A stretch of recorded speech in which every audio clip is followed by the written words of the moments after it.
দুখীয়াই পাব, ৰিক্সা চালকৰ লৰাই পাব, ঠেলা চালকৰ লৰাই পাব। এতিয়া এপি শুনি ল, প্ৰশ্ন কৰিলে মনে মনে থাকিব লাগিব, উত্তৰটো দিব লাগিব নহয়।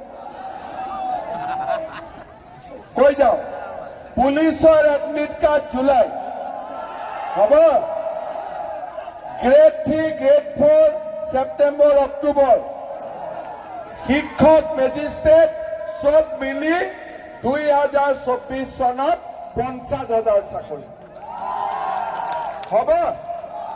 হ'ব, কংগ্ৰেছ কৰিলে কি হ'ব? মই এটা ভাল সাধু কথা কম। এটা মানুহে, এটা গাঁৱৰ হোজা মানুহে বজাৰত গ'ল।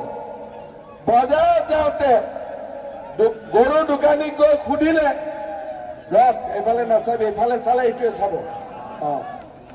গৰু দোকানীক সুধিলে যে মোক এটা গৰু দে, গাখীৰ দিয়া গৰু লাগে। দোকানীতে দেখিলে ই আগ্ৰা মানুহ, তাক মতা গৰু এটা দি দিলে। যা মতা গৰু লৈ যায়, এইটো 7 লিটাৰ গাখীৰ দিব। মানুহটোৱে গৰুটো লৈ গ'ল, খুৱাইহে খুৱাই গাখীৰ নিদিয়ে নিদিয়ে নিদিয়ে নিদিয়ে। বোলে কি হ'ল? এদিন মানুহটোৱে গৰুটোক সুধিলে, ঐ বেটা গৰু, তোক মই আজি 5 বছৰ দানা খোৱালো, 7 লিটাৰ গাখীৰ দিয়া কথা আছিল, আধা লিটাৰো গাখীৰ দিয়া নাই, তই বেটা কিয় গাখীৰ নিদিয়? বোলে তই নাজান, মই যে মতা গৰু, মই ক'ৰ পৰা গাখীৰ দিম? হয়নে? আজি আমি কংগ্ৰেছক ভোট দিম, আজি আমি CPMক ভোট দিম, কিন্তু কংগ্ৰেছৰ চৰকাৰ ক'ত? দিছপুৰত আছে, দিল্লীত আছে। CPMৰ চৰকাৰ দিল্লীত আছে, দিছপুৰত আছে। সিহঁতি গাখীৰ ক'ৰ পৰা দিব? গাখীৰ ক'ৰ পৰা দিব? সিহঁতি অৰুণোদয় ক'ৰ পৰা দিব? আচ্ছা, মোৰ মাসকল ইয়াতে আছে, অৰুণোদয় লাগে নে নাই? লাগে নে নাই? এইফালে নালাগে? অৰুণোদয় লাগে নে নাই? লাগে। এতিয়া আজি মই মোৰ মাসকলক কৈ গলো যে এইবাৰ মই ঘৰে ঘৰে এটাকৈ অৰুণোদয় দি দিম, ঘৰে ঘৰে। এতিয়া যেতিয়াৰ পৰা অৰুণোদয় আঁচনি আহিছে, ঘৰত মহিলাৰ সন্মান বাঢ়িছে নে নাই? হয়নে? আগতে ঘৰৰ পুৰুষে ইনকাম কৰে, মহিলাই টকা ইনকাম নকৰে।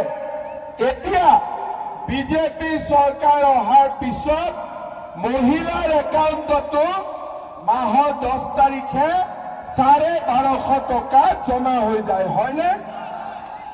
যিবিলাকে পোৱা নাছিলে তেওঁলোকে মন বেয়া কৰি নাথাকিব, ইলেকশ্যনৰ পিছত মই সকলোকে অৰুণোদয় আঁচনি দি দিম।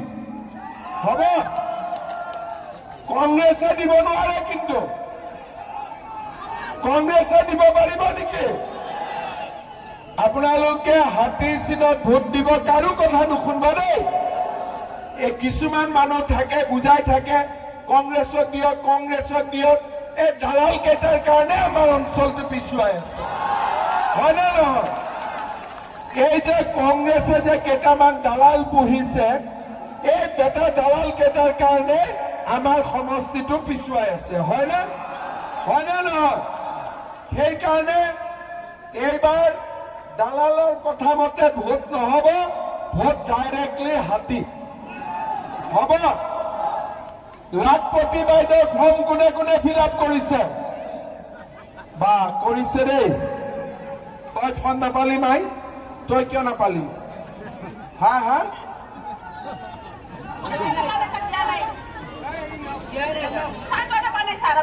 ছয়জনে পোৱা নাই। ঠিক আছে, তই পাইছ নে নাই?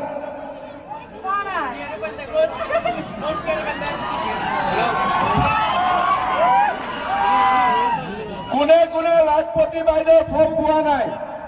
পোৱা নাই কোনে কোনে ফৰ্ম?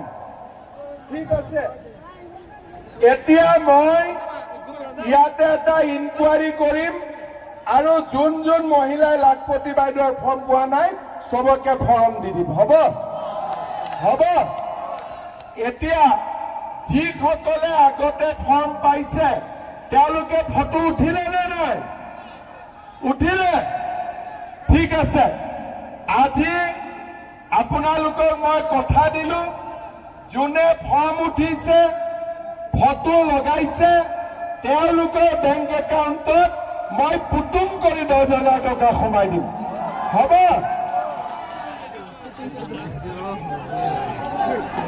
বুলেটৰ কথা কমতো মনে মনে মনে থাক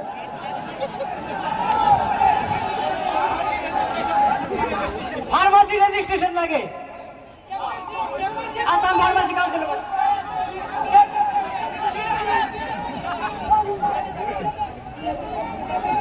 কি লাগে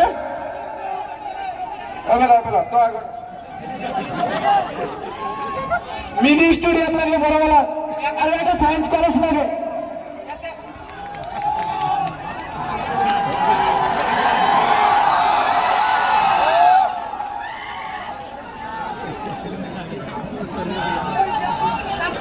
হ্যালো আমার হেরি লাগে মাটির পট্টা লাগে আমার মাটির পট্টা লাগে গাঁৱে মাৰি একাউন্ট নম্বৰ ব্লকত কোনো ধৰনেৰ মাটি নাই মাটি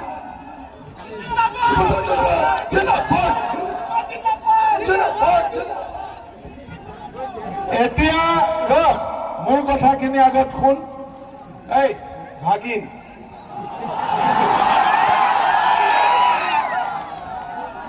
মামা মই জিএমসি 1.5 বছৰ চাকৰি কৰি আছিলো এতিয়া নামটো আমাৰ কাটি দিছে অঞ্জনা বাইদেউ কোনে কোনে কাটি নিলে তোৰ নাম অঞ্জনা বাইদেউ ই ক'ত থাকে বাইদেউ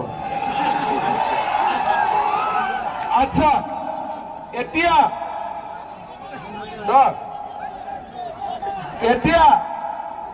এতিয়া যিখিনি কথা কলি সেইখিনি মই কম তহঁতি কিন্তু মনে মনে থাকিব লাগিব হ'ব এতিয়া মই বাকী কথাখিনি কৈ লওঁ নহ'লে পিছফালৰ মানুহে বেয়া পাব ঠিক আছে হ'ব এতিয়া যি মহিলাই লাখপতি বাইদেউৰ ফৰ্ম ফিল আপ কৰিছে তেওঁলোকে 10,000 পাব কিন্তু 10,000টো প্ৰথম নহয় এই 10,000টো তহঁতি মনে মনে থাকচোন মহিলাৰ কথাখিনি মহিলাই শুনি ল তহঁতি একদম মনে মনে তাৰপিছত তহঁতক মই ক'ব দিম এতিয়া